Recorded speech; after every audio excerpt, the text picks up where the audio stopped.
Hello again. Something that affected us all, of course, was food. To start with, people did panic buy. What I call the cupboard staples were the things that went missing in the shops. Rice, pasta, flour, eggs were in short supply. In fact, it was funny because fresh fruit and vegetables and fresh meat, you could get that was no problem. It was just the store cupboard things. So obviously people were panic buying and storing them. Flour, it took weeks for us to be able to get flour. So there was no baking to start with. And I eventually found in a small shop, not far from where I live actually, just a little corner shop, not a bag of flour, a sack of flour. That's all they had. It was a 14 kilos sack of flour. I rang my sister straight away and said, I've got my hands on a sack of flour, shall we share it? So we had half each and I shared it with the neighbours and people who wanted it, and my sister did the same. She shared it around her friends and neighbours. But no, food was hard to come by and the shelves were very empty to start with. And of course that just made people panic.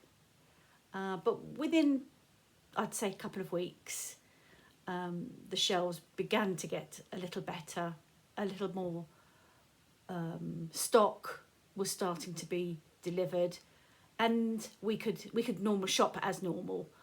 The big thing became either click and collect shopping or deliveries, so that you didn't have to visit the supermarkets. But if you did visit the supermarkets, the first lockdown wasn't mandatory masks, but a lot of people did wear masks. The second lockdown, which we've just come out of, was mandatory for all masks going anywhere in any shop. But yeah, food was a big issue. At the end of the day, what else was there for us to do? We couldn't go anywhere, we couldn't do anything, but we could eat. So some of us did eat too much. That's me. But no, that was hard to deal with the shortages and not being able to get your normal grocery shopping.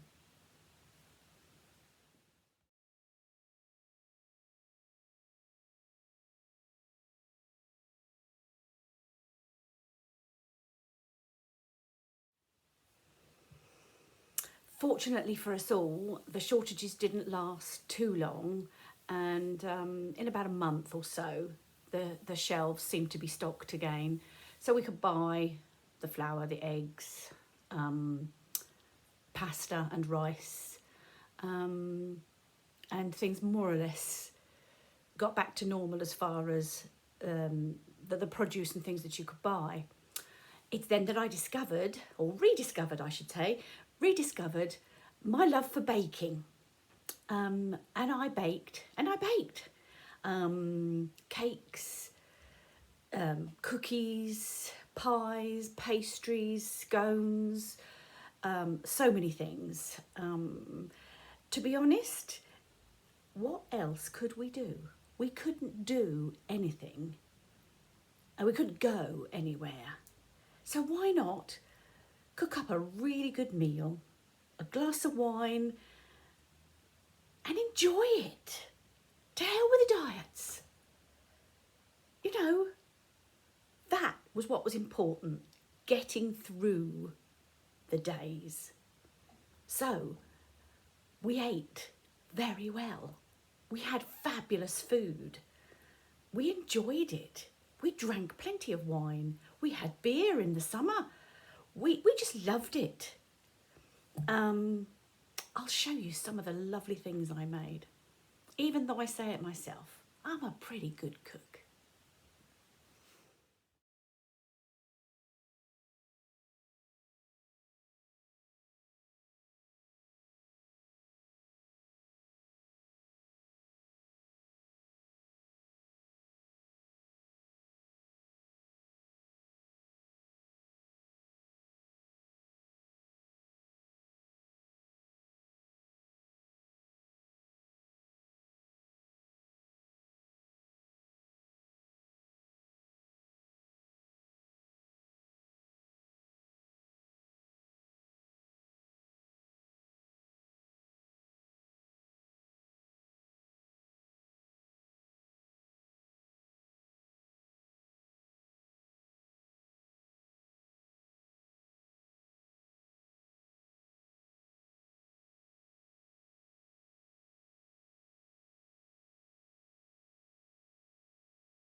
I also did some things that I haven't done in a long time.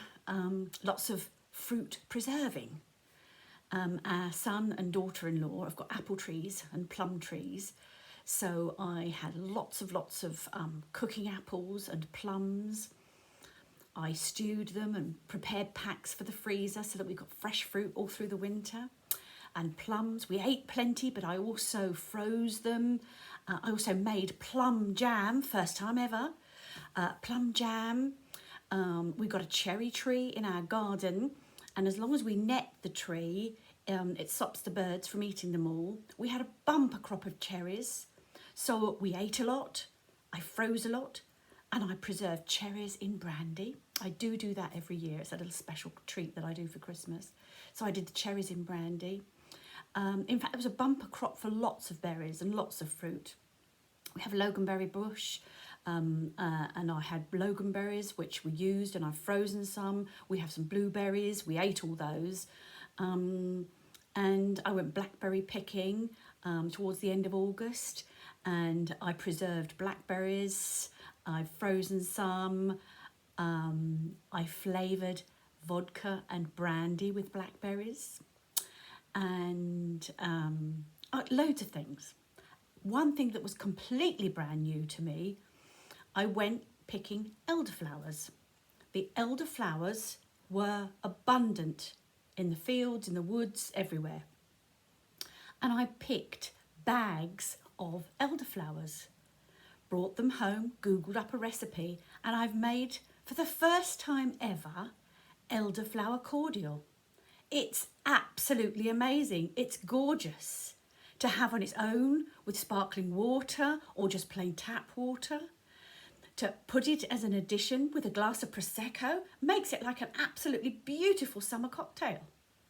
So I've made elderflower cordial, and that will keep too as long as I freeze small bottles of it. So that's another new thing that I've done.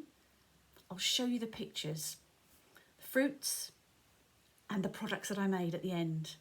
It's been an absolute wonderful learning curve and something that I will continue to do for as long as I can.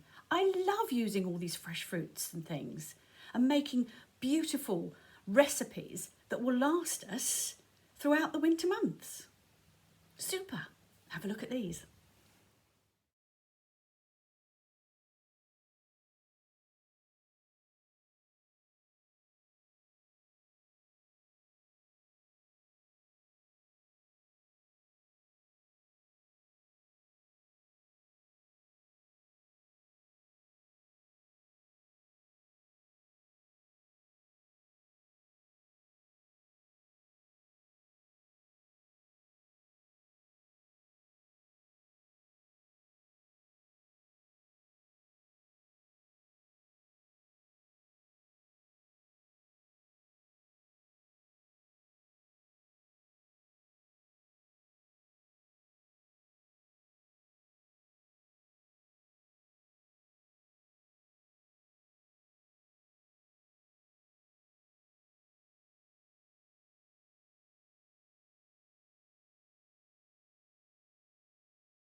So all in all, as far as food's concerned, we didn't do bad. In fact, some of us did very, very well. I've gained about 20 pounds. I'm going to call them my COVID pounds. And along with the rest and the whole of the world who wants to get rid of that virus, I also want to get rid of those 20 extra pounds. So I'm going to enjoy the food from now till Christmas, and it's only 3 weeks till Christmas. And then after Christmas, along with a new year, 2021 has got to be better. It has to be for us all. I will perhaps cut back on the baking a bit. We'll still enjoy good food. We'll still enjoy a glass of wine. But I may have to moderate it all. Anyway, I hope you've enjoyed looking at my lovely food. And if you've been inspired by anything or want to know any more about how to make anything, just get in touch. Okay?